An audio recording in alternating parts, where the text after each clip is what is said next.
Todos estão vendo? Sim. Ótimo. Então, acho Eu que a gente... não, Não? Ué? não. Será que eu tô na página errada? Peraí. Ah, agora sim. Ah, tá. Então, vamos lá. A gente falou um pouco sobre a fraternidade, trouxe algumas anotações e algumas coisas que estavam no Evangelho.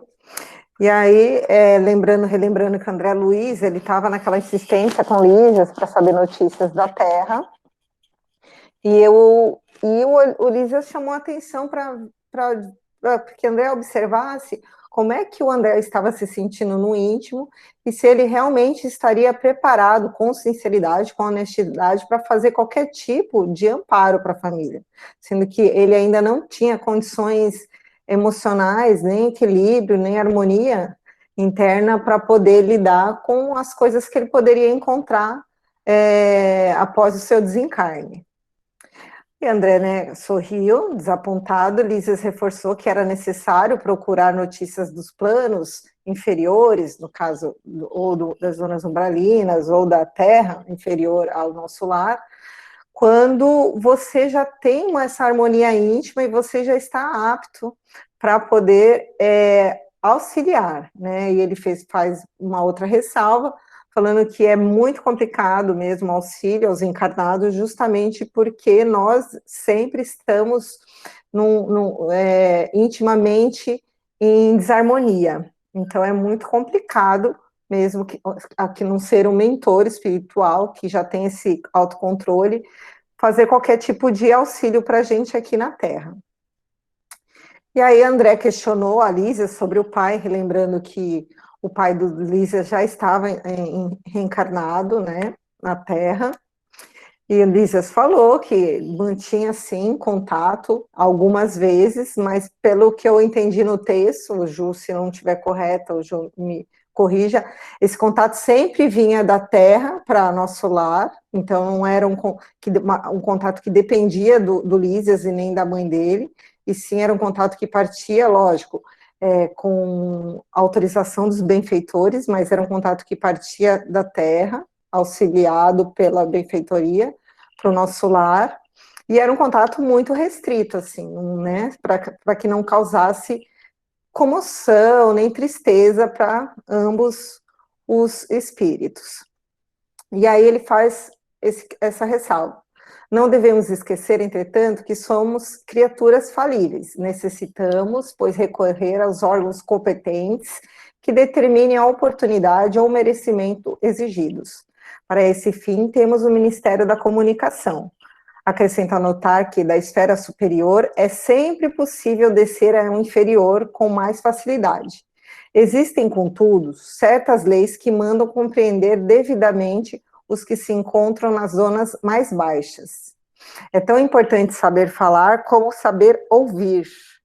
Nosso lar vivia em perturbações, porque não sabendo ouvir, não podia auxiliar com êxito e a colônia transformava-se frequentemente em campos de confusão.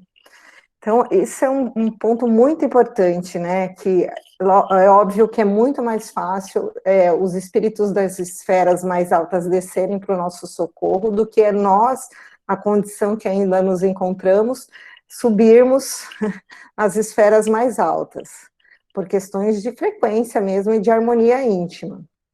E essa ressalva que ele fez, que em nosso lar, como eles não sabiam ouvir, eles viviam em estado de perturbação. Então, as coisas todas que se passavam aqui na Terra, ao invés de servir como ensinamento, eles usavam aquilo para se perturbar cada vez mais, ficavam incomodados, ficavam apavorados e entravam nessa conexão, nessa vibração com a Terra. E aí, partindo daí, eu peguei um textinho do Emmanuel, do livro Caminho, Verdade e Vida, que chama Convém Refletir. Mas todo homem seja pronto para ouvir, tardio para falar e tardio para se irar. Está em Tiago, capítulo 1, versículo 19. Analisar, refletir, ponderar são modalidades do ato de ouvir. é indispensável que a criatura esteja sempre disposta a identificar o sentido das vozes, sugestões e situações que a rodeiam. Sem observação, é importante executar as mais simples tarefas do Ministério do Bem. Somente após ouvir com atenção pode o homem falar de modo edificante na estrada evolutiva. Quem ouve, aprende. Quem fala, doutrina. Um guarda, o outro espalha. Só aquele que guarda, na boa experiência, espalha com êxito. O conselho do apóstolo é, portanto, que imoredoura oportunidade. E forçoso é convir que, se o homem deve ser pronto nas observações e comedido nas palavras, deve ser tardio em irar-se. Certo, o caminho humano oferece, diariamente, variados motivos à ação enérgica. Entretanto, sempre que possível, é útil adiar a expressão colérica para o dia seguinte, porquanto, por vezes, surge a ocasião de exame mais sensato e a razão da ira desaparece. Tenhamos em mente que todo aquele que nasce para exercer uma função definida, ouvindo sempre, pode estar certo de que atingirá serenamente os fins a que se destina. Mas, falando, é possível que abandone o esforço ao meio e, irando-se, provavelmente não realizará coisa alguma. Esse texto do Emmanuel, né, a gente tem que ler e reler assim, né? E como ele já trouxe aqui no título, convém refletir. E refletir muitas vezes. Mas o que eu achei importante, assim, principalmente para a gente, o que é o ato de ouvir, segundo Emmanuel? É analisar, refletir, ponderar. Então, nós temos por hábito falar demasiadamente, sem analisar o que nós recebemos, sem refletir direito o que nós recebemos e sem ponderar o quanto a palavra, o verbo que nós vamos utilizar vai afetar a vida das pessoas que estão em nossa volta. Eu tenho aprendido demais com esses livros do André Luiz e foi uma coisa que o Ivens até me chamou a atenção no outro curso que nós estamos fazendo, mas também do André. Todo benfeitor, antes ele escuta e antes ele pondera, ou ele analisa, ou ele reflete. Então, assim, não existe nos planos um pouco melhores do que o nosso, qualquer tipo de fala sem antes passar por esses 3 processos que Emmanuel nos mostra aqui nesse texto. Isso é aprender a ouvir, né? E aí ele nos dá o caminho também para a gente fugir da ira, né? Para a gente deixar para outro dia, porque realmente quando a gente se acalma, começa a ponderar as coisas, a gente acaba serenando mais as nossas emoções e não trazendo, né, isso para o nosso dia. Alguém quer falar alguma coisa? Então eu vou para o capítulo 24. Eu não tirei muitas coisas, vou falar bem rápido, assim, acho que dá tempo da gente apresentar o resto. Que é o impressionante apelo.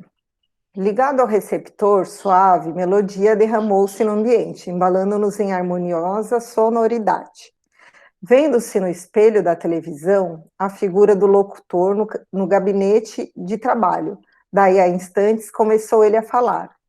Emissora do Poço 2, da moradia, continuamos a irradiar o apelo da colônia em benefício da paz da terra. Concitamos os colaboradores de bom ânimo a congregar energias no serviço da preservação do equilíbrio moral nas esferas do globo.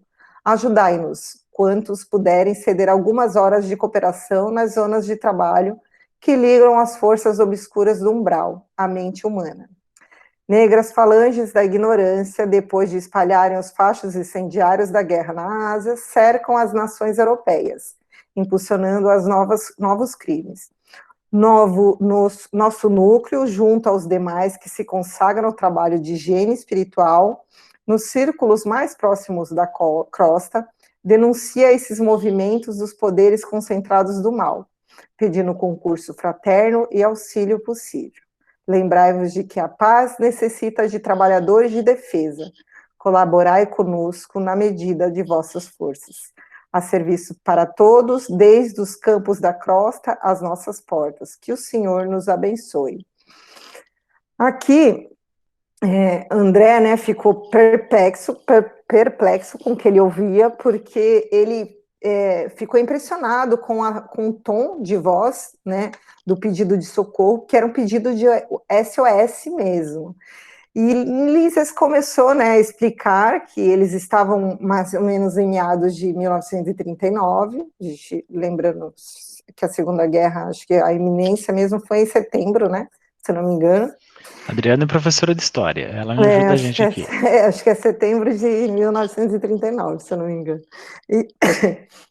E André, ele começa a refletir o choque, né, da possibilidade da guerra, e também relata da preocupação que o benfeitor espiritual da morada apresentava, além do que chamou a atenção o fato da mensagem ser em língua portuguesa.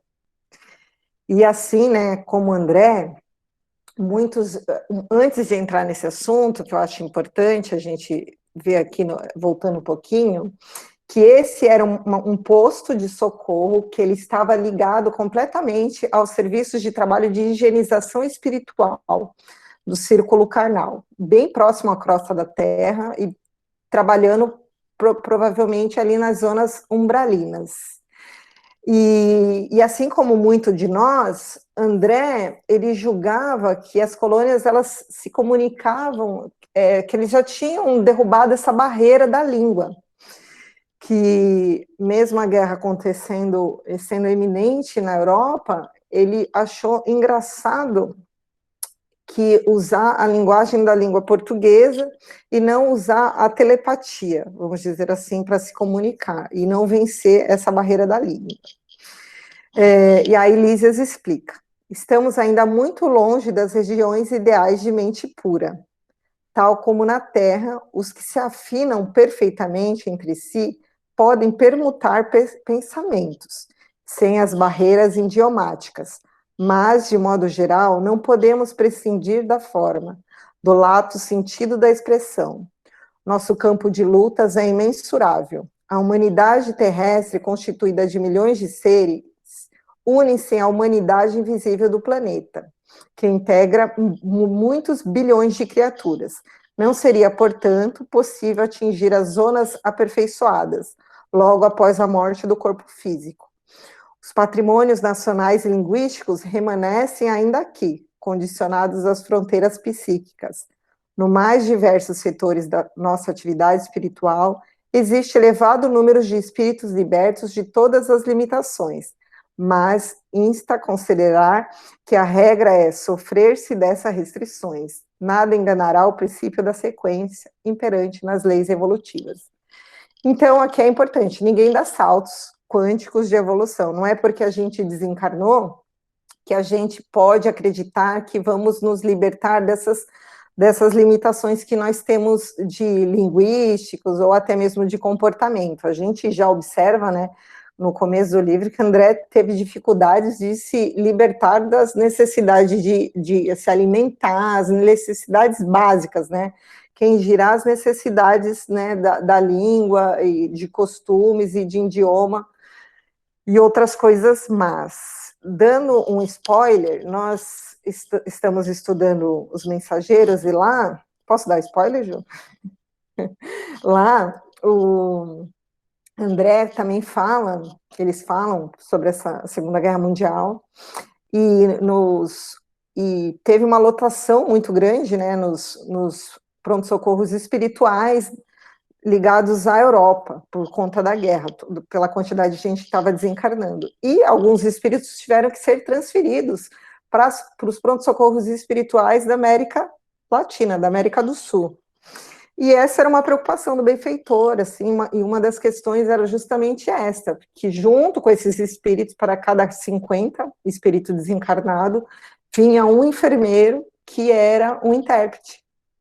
Então, essas dificuldades da língua também acompanharão a gente, né, no nosso desencarne. Claro, espíritos que já alcançaram pureza de coração, eles não necessitam, né, não existe mais nenhuma barreira, muito menos barreira de língua.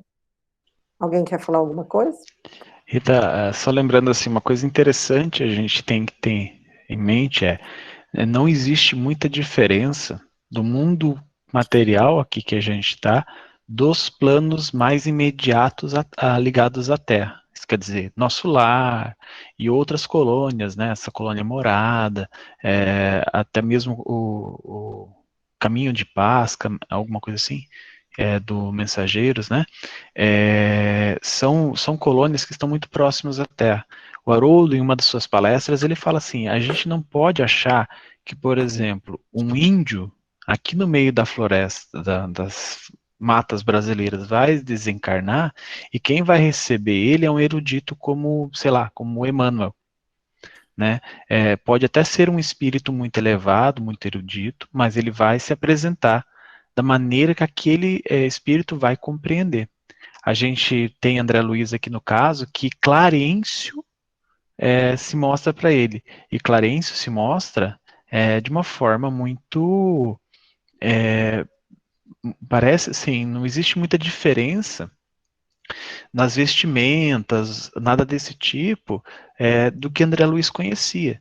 Né? Então, o Haroldo até fala assim: olha, uma pessoa lá do Japão que tem uma cultura diferente, uma maneira de se vestir diferente, e a Rita até estava comentando aqui a língua diferente, vai ser atendido por espíritos que são comuns a eles. Imagina se a gente desencarnar aqui, né, na nossa cultura, nossa sociedade, e formos recebidos por uma pessoa totalmente afastada da nossa cultura, do nosso modo de se vestir, a gente já vai estar assustado, e quando a gente chegar lá, esse espírito totalmente diferente se manifestando.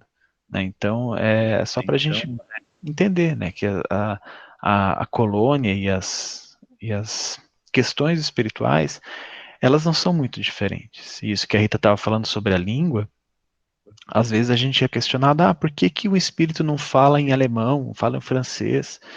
A gente tem um monte de processo envolvido, mas o principal processo é que o espírito tem que saber, né? O médium, o espírito encarnado tem que saber a língua para poder falar. Não é simplesmente a gente vai acessar tudo do passado. Não é bem assim. Pode falar, Adriana. Não, meu microfone que está com problema aqui. Eu apertei errado. Desculpa. Não tem problema. Posso continuar, então? Pode. Então, tiveram mais alguns pedidos de auxílio, e no último, né, que ele reforçou o pedido de irradiar o apelo à colônia em benefício à paz da terra. Companheiros e irmãos, invoquemos o amparo das poderosas fraternidades de luz que presidem ao destinos da América. Eu dei uma pesquisada, tentei achar quem são, assim, né, esses espíritos que pertencem à fraternidade da luz. Existe um livro que, pelo menos que eu me lembro que eu li, que se chama Caminho da Luz, do Emmanuel, e ele menciona sobre essa fraternidade da luz, que foi responsável por auxiliar o Cristo, né, em toda a vinda dos portugueses, bom, do plantio da semente e da árvore do Evangelho na América do Sul. Mas ele não, obviamente, ele não descreve lá, não fala nomes, mas a gente imagina quem sejam esses espíritos, eu pelo menos imagino. E aí eles, além de pedir o auxílio, né, de todo o amparo do nosso lar e de outras colônias, ele pede também que eles invocassem o amparo da poderosa fraternidade de luz, que era responsável pelo destino da América, que para cooperar com a salvação de milenares patrimônios da evolução terrestre. Por quê? Porque a humanidade já tinha avançado, tido um certo avanço no patrimônio moral, e uma guerra, nós sabemos, né, até onde nós sabemos, através de leitura, isso afeta demais esse ganho de patrimônios evolutivos para todos os habitantes do planeta, independente de estar ou não envolvido ativamente na guerra. Nós aprendemos também nesse livro Mensageiros, né, que Aniceto, né, do Mensageiro, Aniceto, ele fala que a neutralidade, ela é como é que ele fala? É uma ilusão. Então, assim, mesmo os países que não se envolveram diretamente, como é o caso do Brasil, na guerra, eles têm, sim, uma parcela de, vamos dizer assim, de culpa, né, nesse processo todo de perda de patrimônios evolutivos que a Terra está vivendo e viveu. E vai arcar com as consequências disso. Cada um vai arcar com o peso conforme foi o seu processo. Mas todos iremos pagar, de alguma forma, por essa guerra aí. Então ele continua: marcharemos em socorro das coletividades indefesas, ampararemos os corações maternais focados de angústias. Nossas energias estão empenhadas em vigoroso duelo com as legiões da ignorância. Quando estiver a vosso alcance, vinde ao nosso auxílio. Somos a parte invisível da humanidade terrestre. E muitos de nós volveremos aos fluidos carnais para resgatar prístinos erros. A humanidade encarnada é igual à nossa família. Unamo-nos numa só vibração. Contra o assédio das trevas, acendamos a luz. Contra a guerra do mal, movimentemos a resistência do bem. Rios de sangue e lágrimas ameaçam os campos das comunidades europeias. Proclamemos a necessidade do trabalho construtivo, dilatemos a nossa fé. Que o Senhor nos abençoe. Esse pedido de socorro, ele faz chama atenção, né, que às vezes a gente esquece que essas colônias que envolvem o nosso planeta, elas fazem parte também de toda uma família terrestre, só estão no outro lado da vida, né, não estão como encarnados, mas toda nossa movimentação aqui afeta também a vida que eles levam lá, em termos de vibração, de tudo, né, e trazendo para os dias de hoje, que a gente precisa se unir também nessa vibração, contra esse assédio que as trevas aproveitam, esse momento que está todo mundo com medo, com insegurança, para poder despertar na gente essa movimentação, essa guerra aí interna nossa, né, do mal. Então, nós precisamos estar todos os dias acendendo as nossas luzes, através da oração, através de vigiar os nossos pensamentos, os nossos sentimentos, para que a gente não fortaleça esse trabalho das trevas. Acho que isso é o mais importante. E antes de terminar, eu não sei se vocês viram, o Divaldo, ele, uns meses atrás, ele falou que ele recebeu uma informação que havia soado um alerta lá em nosso lar, em outubro de 2019. E André vai nos trazer mais na frente essa informação que quando começou de fato a Segunda Guerra, soou um alarme de aviso que estava iniciada a Segunda Guerra Mundial e que muitos desencarnes iriam acontecer. Então, de uma maneira diferente, nós estamos em uma guerra contra um vírus que nós não conhecemos, mas estamos. Então, precisamos nos manter lá em cima, com fé, com a certeza que Deus está nos amparando, que essa equipe da Fraternidade da Luz está amparando o Brasil. E a Lísias aqui sabia já do que ia acontecer, por isso que ele falou que não ia resultar em nada esse pedido, porque a Terra a humanidade pagaria, né, nos próximos dias, terríveis tributos de sofrimento. Nós estamos pagando também tributos de sofrimento, mas eu acho que o que mais a gente precisa levar e considerar é que a diferença é que agora nós temos a certeza que nós não estamos sozinhos e que para tudo existe um propósito, diferente do pessoal que encarou a Segunda Guerra aí Mundial. Acho que é isso, gente. Adriana, acho que quer falar, Rita. Pode falar. Então, vocês estão me Sim. ouvindo? Ah, tá.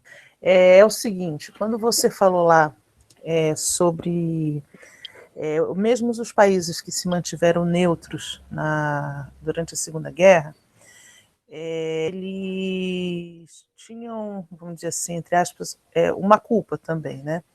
Então,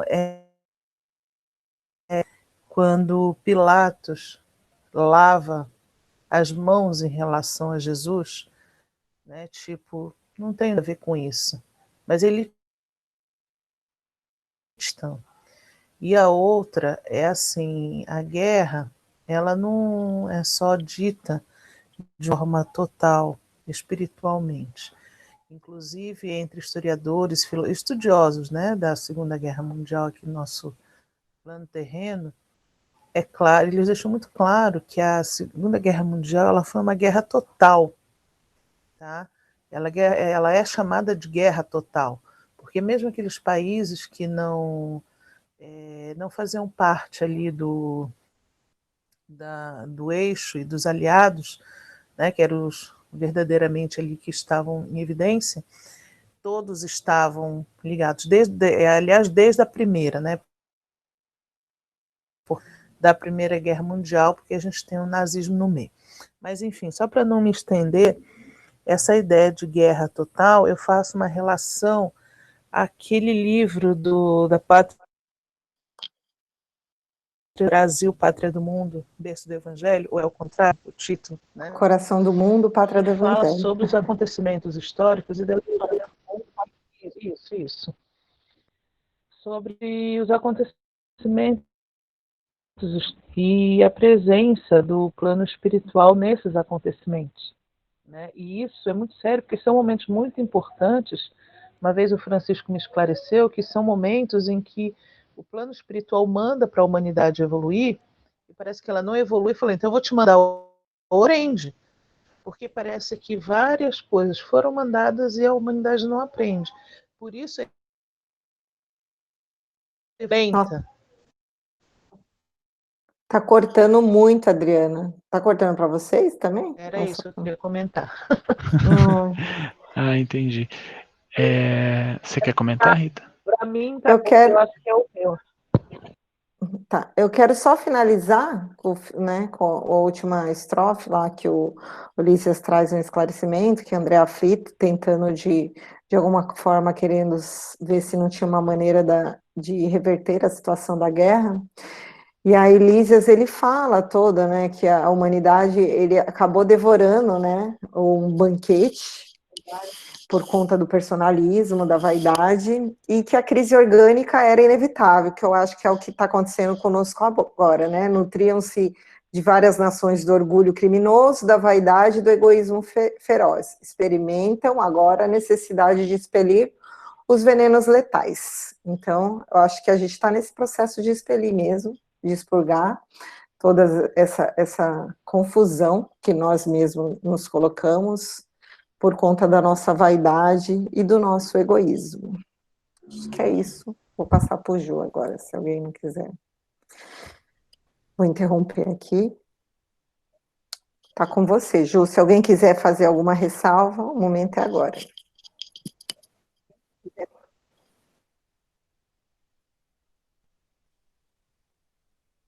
Ju? Juliana, acho que travou. Caiu. Enquanto isso, eu vou... Então, alguém quer fazer algum comentário? Não, Juliana está entrando. Voltou. A internet oscilou aqui, gente. Tá com você. Adriana, eu não entendi muito o que você falou, porque picotou um pouco, né? Mas algumas coisas eu entendi das suas questões. Eu vou tentar responder e daí você me fala se eu respondi.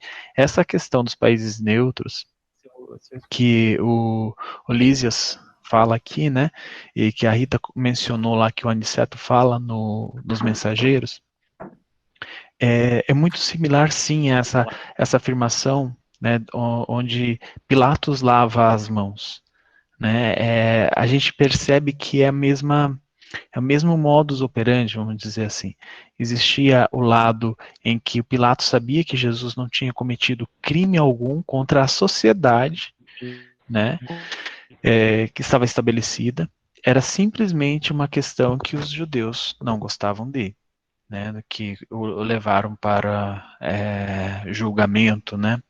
E Pilatos também estava vendo toda aquela revolução e ele não queria ficar mal com os judeus, mas também não queria ficar mal com aqueles que estavam começando a seguir Jesus, que era uma multidão, e ele queria estar no meio termo, né? Então, quando o Aniceto se refere a esses países lá no Mensageiros, ele está falando dessa atitude. Ele não está falando assim, tinha que ter pego esse lado ou aquele lado, não é isso. É aquela atitude de ok, eu não quero fazer o bem, que eu sei que mas eu também não vou querer fazer o mal. Então eu fico no meio. E depois, agora assim, ultimamente, o palestrante espírita Haroldo Dutra, ele faz em um dos estudos do Antigo Testamento, ele fala que isso já está presente na humanidade, esse comportamento, há muito tempo. Até mesmo a simbologia Adão e Eva e serpente, ela traz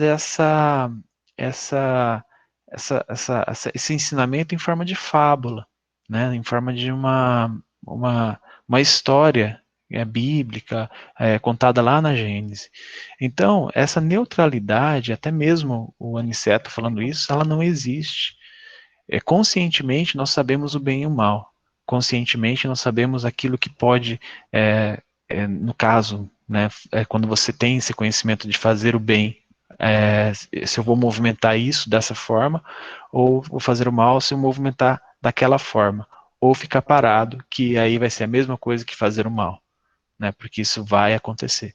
Então, assim, essa neutralidade que o Aniceto fala que não existe é nesse sentido, e não no sentido, a determinada nação deveria escolher determinado caminho, né, ele não fala sobre isso, porque é um pouco diferente a visão, né, eu entendo a visão de um historiador, eu acredito que você tem muito mais informação do que eu, né, para dizer coisas desse tipo, mas a neutralidade que ele se refere lá no Mensageiros é uma neutralidade na questão moral, né, de você praticar o bem ou não. Quando vocês forem, tem duas alunas aqui do Mediúnico 2, que elas, com certeza, elas já leram Libertação, né, que é o livro de férias dela, agora de julho, né, então, terminando julho, elas já devem ter lido, estudado e anotado tudo do Libertação, né, porque eu conheço as minhas alunas, eu sei que elas já fizeram isso.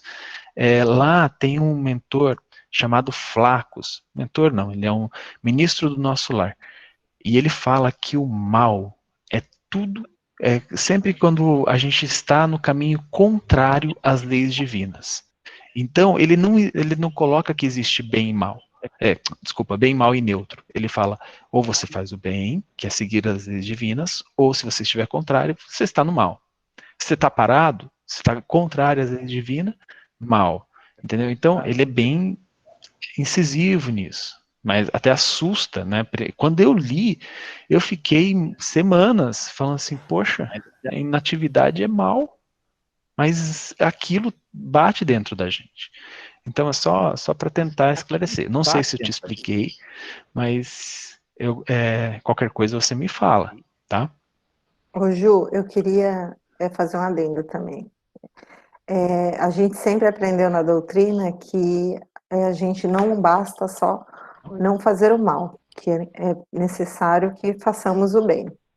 E quando acredito que o Aniceto fala da neutralidade, ele quer nos explicar que nós precisamos nos posicionar com relação ao caminho do bem mesmo, as escolhas que vão ser para o bem, não só nosso, mas da humanidade. Mas a gente às vezes confunde nos posicionar como ficar em discussões em Facebook, discussões no Instagram, não é nada disso, né? Se posicionar com relação para buscar o caminho do bem e da fraternidade. Pilatos teve a oportunidade de se posicionar, e como nós temos todos os dias, e de falar, não, isso não está certo, e, olha, tudo bem, vocês querem condenar ele, mas eu acho que isso não está certo. Mas ele procurou lavar as mãos justamente porque ele foi o que o Juliano explicou aí, porque estava nessas condições aí de querer agradar, e às vezes a gente faz isso, a gente prefere ficar na neutralidade justamente por querer agradar, né, tanto gregos como troianos, mas vamos seguir. Você quer comentar mais alguma coisa, Adriana? Adriana? Acho que travou. Bom, se quiser, só abrir o microfone, eu vou começar a compartilhar a tela. Espero que vocês estejam vendo. Aqui. Bom, os capítulos que eu vou tentar tratar nesses 20 minutos que a gente ainda tem, né, vamos ver 10 minutos para cada capítulo, acho que vai dar certo, né? A gente vai falar sobre o generoso alvitre, né, um generoso lembrete, algumas instruções que a Laura passa para André Luiz. E a gente percebe que esse generoso lembrete que ela faz aqui, ele é imediatamente utilizado no final, início do outro capítulo. Então, eu achei bem interessante isso. Quando eu li pela agora quarta vez que eu estou lendo o Nosso Lar, que aí olha só, olha isso aqui, gente, que eu não tinha visto. Mas vamos lá. O Ministério da Regeneração. No capítulo que a Rita acabou de terminar, o que a gente tem? Nós recebemos as notícias da formação da Segunda Grande Guerra e a conversação esclarecedora entre Lísias e o André Luiz, né, sobre essas questões da comunicação, sobre essas questões de receber essas notícias, do porquê estava tendo essa guerra, né, que até ali no final, o que Lísias conta, né, fala assim, ó, a crise orgânica é inevitável, nutriram-se várias nações de orgulho criminoso, vaidade e egoísmo feroz. Experimento agora a necessidade de expelir venenos letais. Então, o que Elísias traz de informação para André Luiz foi muito importante e foi muito esclarecedor do porquê que estava se formando essa guerra. E aí ele começa o capítulo falando que no dia imediato, após leve refeição, André, que estava aguardando um amigo de Laura, que o acompanharia em uma visita ao Ministério da Regeneração, recebe os conselhos que o ajudariam no seu desenvolvimento em nosso lar.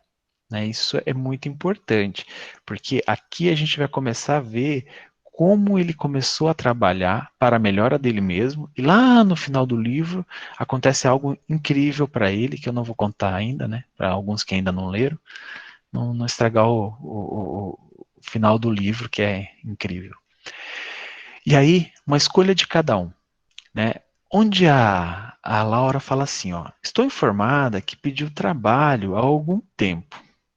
Sei igualmente que não obteve de pronto, recebendo mais tarde a necessária autorização para visitar os ministérios que nos ligam mais fortemente à Terra. Vejam bem, aqui ela está se referindo àquele episódio em que André Luiz sentou no banquinho junto com uma outra que estava sendo auxiliada lá em Nosso Lar, que estava querendo um trabalho melhorzinho, né? Ela queria um trabalho que, né, fosse mais prazeroso para ela, vamos dizer assim, né? Que ela não estava contente com os trabalhos, diversos trabalhos que o Clarencio tinha encaminhado a ela. E André Luiz, é claro, queria aquele trabalhinho de médico, né? Aquela coisa de status, aquilo que eu estava acostumado. E aí ele não recebeu de pronto, né? Aqui a gente percebe que o Clarencio não designou ele a tarefa alguma. Por quê? Porque ele ainda estava muito ligado às paixões da terra, ele ainda tinha todo aqueles problemas que a mãe dele teve que intervir e vir aqui, porque senão ele poderia vir aqui, né? Que eu digo, nosso lar, né? Eu já estou considerando minha casa nosso lar, né? Vai que, né? Então, o que acontece? Quando ela vem para nosso lar, para auxiliar ele, porque senão ele poderia cair, voltar para o umbral, voltar para aquelas crises mentais que ele estava tendo. E aí agora ele recebeu essa autorização para visitar a gente aqui. Ele não estava lá designado, ficou na casa do Lísias, né, como hóspede. Ele não tinha trabalho ainda, né? Ele estava, vamos dizer assim, desempregado no plano espiritual, né? Então agora ele vai ter que visitar. Por que que Clarencio pediu para que ele visitasse, né? Concedeu essa autorização para visitar, principalmente esses ministérios ou organizações que são mais ligadas à Terra. Porque André Luiz ainda era o homem do mundo. André Luiz ainda era o homem aqui da Terra, mas com a diferença que ele já não tinha mais o corpo físico, né? Com as paixões, emoções dele saltando pela mente, né? Isso a gente vai ver nesse capítulo. Aquilo era tão nítido que as pessoas conseguiam ver, e a gente sabe que os espíritos, eles conseguem, né? Os espíritos com um pouco de elevação, eles conseguem perceber as nossas mais íntimas intenções ou ilações, tá? E aí, aquele generoso conselho, aquele generoso lembrete, né? E aí ela fala assim para ele: detendo agora essa autorização, é um conselho, abandone quanto lhe seja possível os propósitos de mera curiosidade. Não adianta só você ficar aqui olhando, nossa, olha que legal isso. O que é isso? Me fala mais, né? Olha um aerobus, como é que ele funciona? Né? É magnetismo, é energia, sei lá, matéria escura, energia escura, sei lá, qualquer coisa. Abandona isso. Né? Deixa isso de lado. Isso não vai te fazer bem aqui. Né?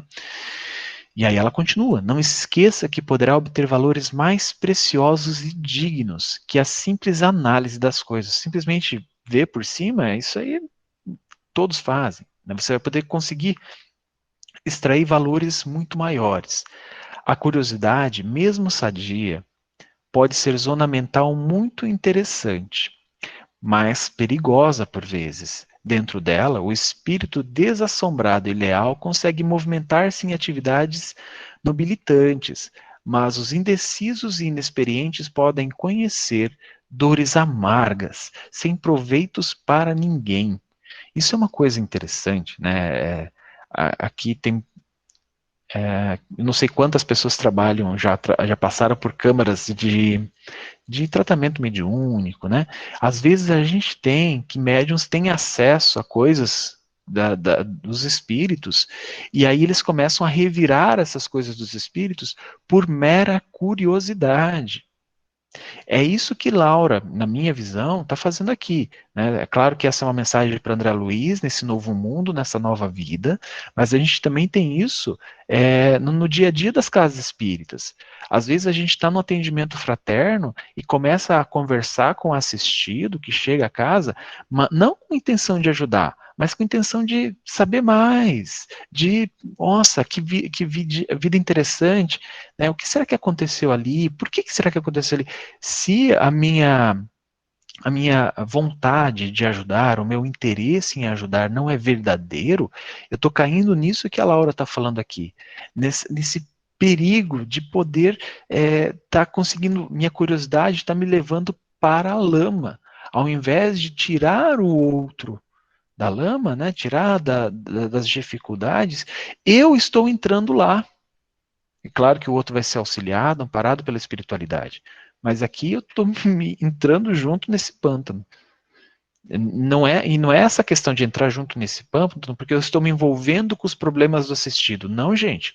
Eu estou me envolvendo com os meus próprios problemas, as minhas curiosidades, aquilo que está dentro de mim, né, as manifestações do meu personalismo, do meu egoísmo, né, do meu julgamento. Não é que quer dizer que eu estou me envolvendo com as energias do assistido. Gente, isso é historinha de espírita que quer dar um migué. Né? Isso não acontece, é o seu mesmo, a sua manifestação. E aí ela continua, né? Clarence ofereceu-lhe ingresso dos ministérios, começando pela regeneração. Pois bem, não se limite a observar. Em vez de albergar a curiosidade, medite no trabalho e atire-se a ele na primeira ocasião que se ofereça.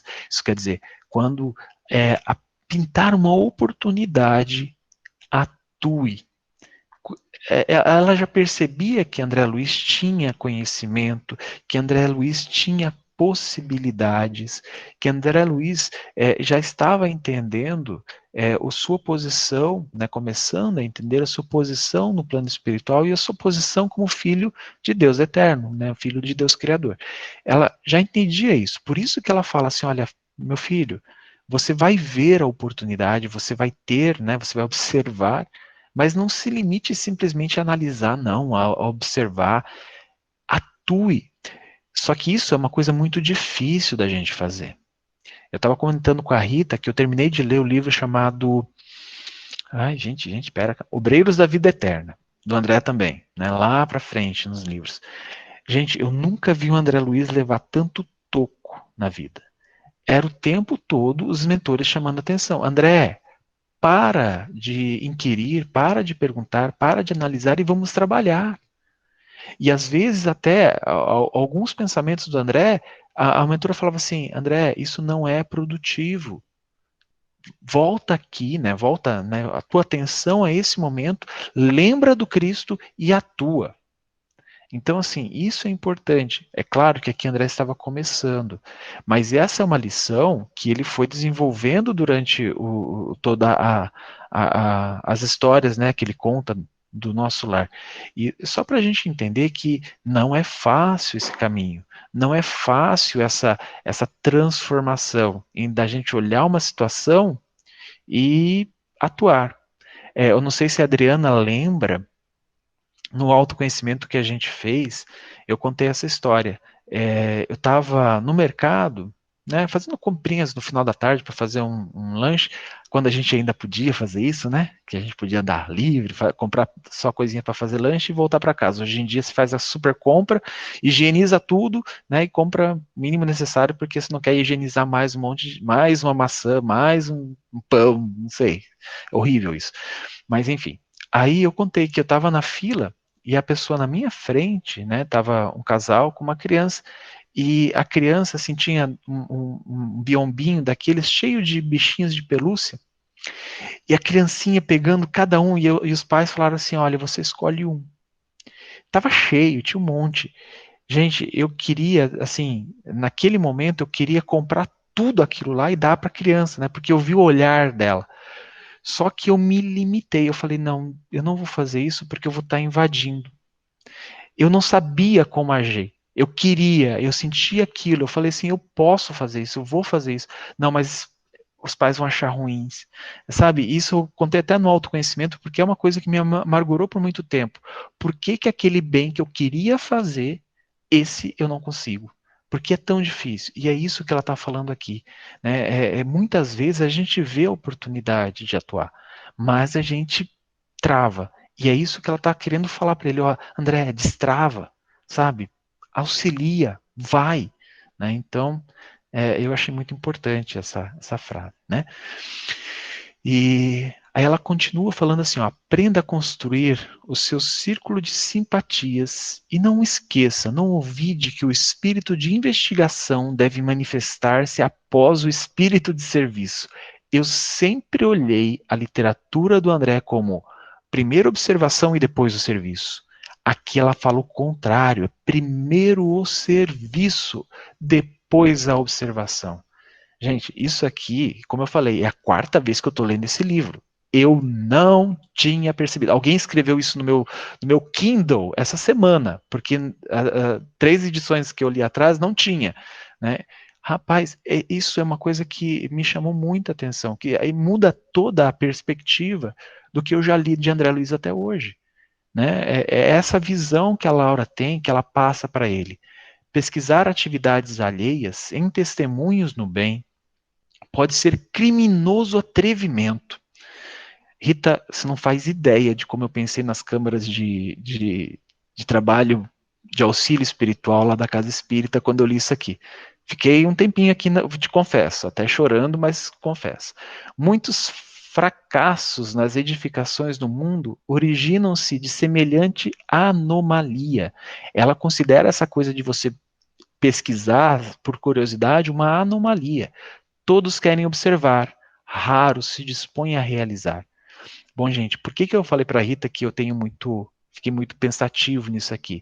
Porque aqueles, né, a Carmen que atua na casa espírita, no atendimento fraterno, as pessoas vão lá e contam tudo, né? Contam os seus males, as suas mazelas, as suas dores da alma.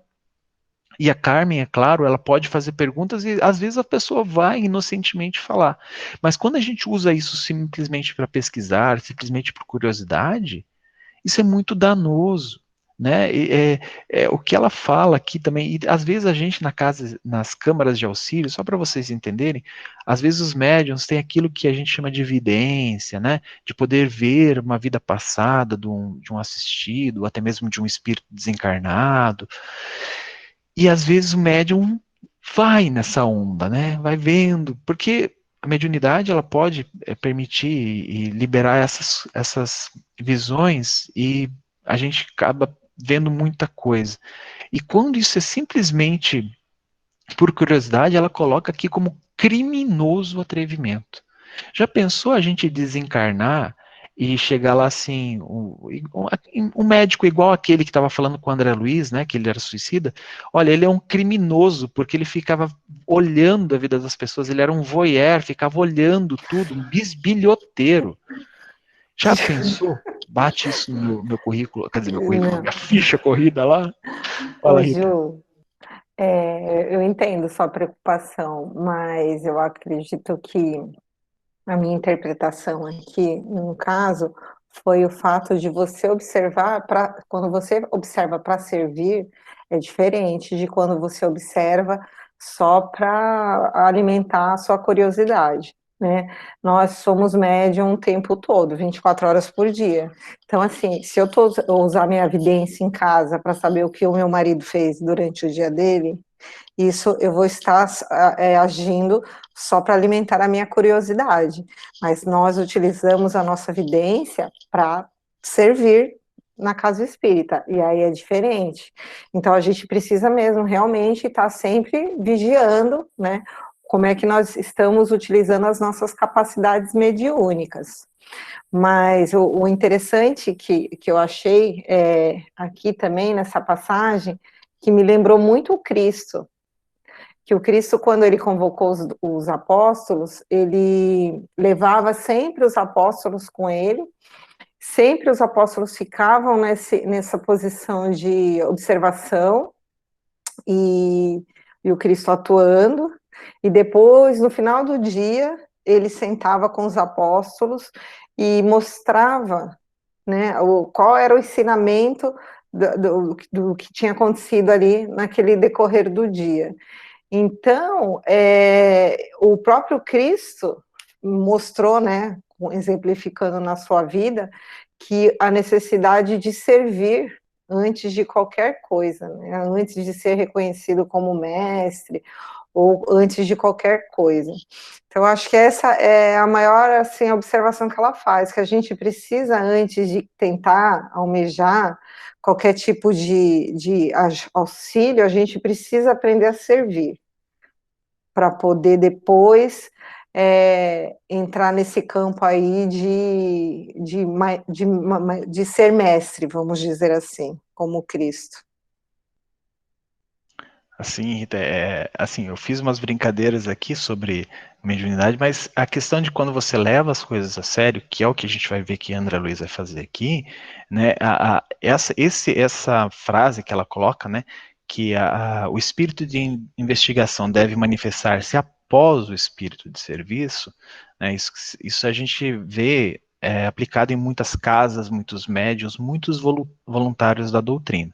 Né, mas isso aqui eu falei dessa forma simplesmente para a gente não esquecer, né, porque isso pode acontecer. Nós somos seres humanos e somos falíveis, né, então a gente pode cair nisso. Então, é só para a gente, né, esse pessoal que está começando agora aqui na seara espírita, né, provavelmente logo vão ser grandes tarefeiros e divulgadores da doutrina, quase igual ao Paulo de Tarso na época do Espiritismo, né? Aí a gente vai ter essas informações para a gente, né, refletir depois na nossa caminhada. E aí ela continua falando, né? O ministro Clarencio autorizou-o gentilmente a conhecer, visitar e analisar, mas pode, como servidor de bom senso, converter observações em tarefa útil. Então, a todo momento você pode servir, todo momento você pode atuar na seara do Cristo com o Cristo, né? E aí ela fala, né, a ciência de recomeçar é das mais nobres que o nosso espírito pode aprender. São muito raros os que compreendem nas esferas da crosta. Temos escassos exemplos humanos nesse sentido. Lembremos, contudo, o de Paulo de Tarso, doutor do Sinédrio, esperança de uma raça, pela cultura e pela mocidade, alvo de geral atenção em Jerusalém, que voltou um dia ao deserto para recomeçar a experiência humana, como um tecelão rústico e pobre.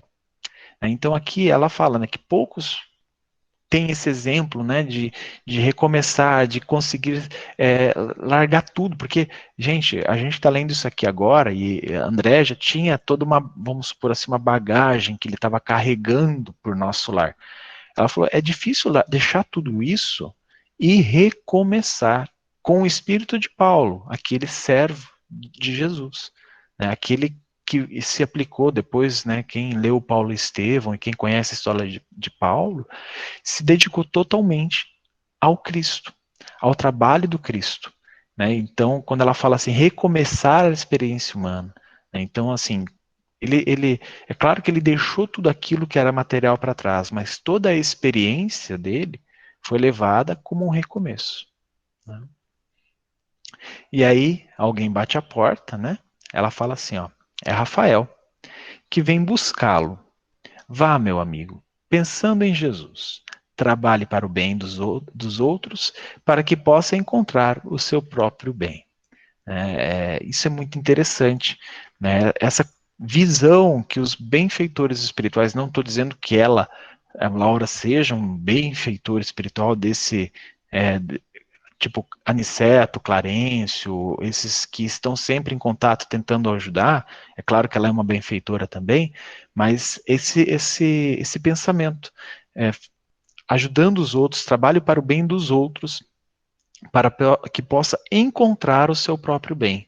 É no trabalho do bem dos outros que você vai conseguir encontrar o bem para si mesmo, né? E a gente deixa o capítulo 26 para a próxima semana. Tá faltando um minutinho para terminar. Alguém gostaria de comentar alguma coisa? Vamos, gente, eu me sinto muito solitário quando ninguém comenta nada. Fazer um breve comentário sobre arrependimento, tô brincando. É que eu mandei um texto de arrependimento pro Juliano gigantesco. Para quem não entendeu a referência, ela começou a me mandar isso à tarde. Eu falei, gente, da onde tá vindo tudo isso? Meu Deus, eu tava terminando uma apostila de passe. Eu falei, gente do céu, a Rita tá a 1000. Eu estava lendo justamente essa passagem que ele fala de Paulo. Toda vez que fala de Paulo, alguma coisa toca meu coração, e aí eu começo a devagar. Lá por Damasco, e aí eu me perco lá pelo deserto. Mas aí, que eu estava falando, essa ciência de recomeçar. E aí, recomeçar está muito linkado com a questão do arrependimento, né? Para a gente recomeçar, a gente precisa primeiro se arrepender, senão a gente não recomeça. E aí eu comecei a achar umas coisas de arrependimento e mandei pro Ju. Engraçado. Mas, e é isso, Paulo, ele se arrependeu, né? Eu acho isso importante, a gente vai ter muitos arrependimentos no decorrer da nossa ainda jornada aqui na Terra, mas a gente não pode, a essência do texto que eu mandei para o Ju é que, assim, a gente não pode achar que o arrependimento é aquela coisa que a gente aprendeu a vida inteira, principalmente que a nossa raiz da educação é muito da Igreja Católica, que é aquela coisa de você se punir, de você achar que Deus está triste com você, ou de você se entristecer. Não. O arrependimento, ele nada mais é uma alavanca para você ter essa ação de recomeçar. Então, é através do processo de arrependimento que a gente começa a ter forças para entender que precisamos recomeçar o nosso processo de mudança mental, de pensamento, aí através disso de postura e, consequentemente, mudança de vida. E não é porque a gente não se que a gente se arrepende que a gente não vai continuar errando. Não, a gente vai ainda errar algumas vezes e vamos tropeçar e vamos continuar nos arrependendo e recomeçando em vários pequenos recomeços que no final da nossa jornada vão se transformar se Deus quiser, num recomeço bem próximo do que o que Paulo viveu, porque esse é o nosso propósito maior, né, na Terra, é justamente de nos arrependermos e de recomeçarmos a nossa jornada caminhando para o bem e caminhando em sentido a Deus. Mas o texto que eu mandei do Ju, de 1.500 linhas, eu resumi nessas breves palavras. Brincadeiras à parte, é isso. Se alguém quiser complementar rapidinho.